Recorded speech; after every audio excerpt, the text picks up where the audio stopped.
আসসালামু আলাইকুম, কেমন আছেন সবাই? আশা করি ভালো আছেন। আমি স্বপন আলী আজকে আপনাদের মাঝে আসলাম বেশ কিছুদিন পর। বেশ কিছুদিন হলো ভিডিও ছাড়া হয় নাই বিভিন্ন কাজের ব্যস্ততার কারণে। তো কাজের ব্যস্ততার কারণে ভিডিও ছাড়া যায় না, এই জন্য আমাদের ভিডিও ভিউও হয় না। এই পরিস্থিতির মধ্যে রেগুলারিটি আমরা মেনটেন করতে পারি না, এই জন্য আমাদের এই সমস্যা। তো প্রায় 1 বছর হয়ে গেল আসলাম সৌদি আরব থেকে, 11 মাস হলো। তো ইনশাল্লাহ 2-1 মাসের ভিতরে চলে যাওয়া হবে। তো আপনারা দোয়া করবেন যাতে আবার সেই সালামতে আল্লাহ যেন নিয়ে যায়, যেহেতু নিয়ত করছি। আর পিছনে পা রাখার মতো কোনো বুদ্ধি নেই, পিছপা হওয়ার মতো কোনো বুদ্ধি নেই, সামনেই এগোতে হবে। সৌদি আরবে এসে 5-6 মাসের ভিতরে যাওয়ার নিয়ত ছিল। এটাই বলছিলাম আমি, 5-6 মাস পরে যাবো। অনেকেই আসার পরে বললো কতদিনের ছুটি, বলে তো 5-6 মাস পর যাবো, এই জন্য বললামও যে ছুটি। তো চিন্তা করছি 5-6 মাসের মধ্যে যাবো। এক্সিবিশনে আসছি, ওটা বললে মানুষের বুঝায় কোনো লাভ হবে না। বলছি ছুটিতে আসছে আবার যাব, কিন্তু বাড়িতে একটা পারিবারিক অশান্তির কারণে সেটা যাওয়া হলো না, পিছিয়ে গেল। আর সেই কারণে ভিসাটাও একবার ক্যান্সেল হয়ে গেছে, এরপর আবার নতুন করে আবার ভিসা লাগানো হয়েছে। তো এইভাবে আস্তে আস্তে এই সময়টা পিছনে চলে গেছে। তো আশা করি ইনশাল্লাহ সমস্যা হবে না, আল্লাহ সহি সালামতে নিয়ে যাবে। তো বাড়িতে কাজকাম, টাকা পয়সা ইনকাম করারও সোর্স আছে, তবে আসলেই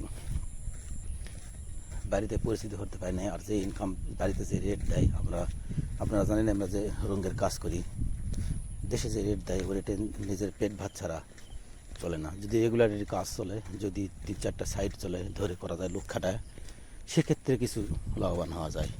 এছাড়া হয়তো নিজে একটা বিল্ডিং তুললাম, নিজে করলাম, আর কোনো কাজ নেই, 1 মাস 2 মাস আর কোনো কাজ নেই, এরকম মাঝে মাঝে একটা কাজ পেলাম, এগুলো নিজের পকেট খরচা ছাড়া কোনো কাজে লাগে না। আবার এইভাবেই কাজ যদি দেখা গেছে মাসে হচ্ছে 15 দিন 10 দিন যদি কাজ বিদেশে করা যায়, একটা বিল্ডিং ধরে যদি 15 দিন কাজ করা যায় আর 15 দিন বসে থাকা যায়, তো ওই এক বিল্ডিংয়ের কাজই 1 মাসের কাজ 3 মাসের বেতন নিয়ে আসে। এরকম পরিস্থিতি, এরকম রেট পাওয়া যায়। কারণ আমাদের ওই দেশের 1 রিয়াল আমাদের দেশে 32-33 টাকা, এই জন্য পোষায়, আরেক কারণে যেতে হয়। তো যারা বিদেশে যাবেন তারা অবশ্যই একটা জিনিস মাথায় রাখবেন, কাজ না জেনে যাবেন না। আর কাজ যদি না জানা থাকে, মানুষ এই বলবে ওই বলবে, ফ্রি ভিসা যেন যাওয়ার চেষ্টা করেন না।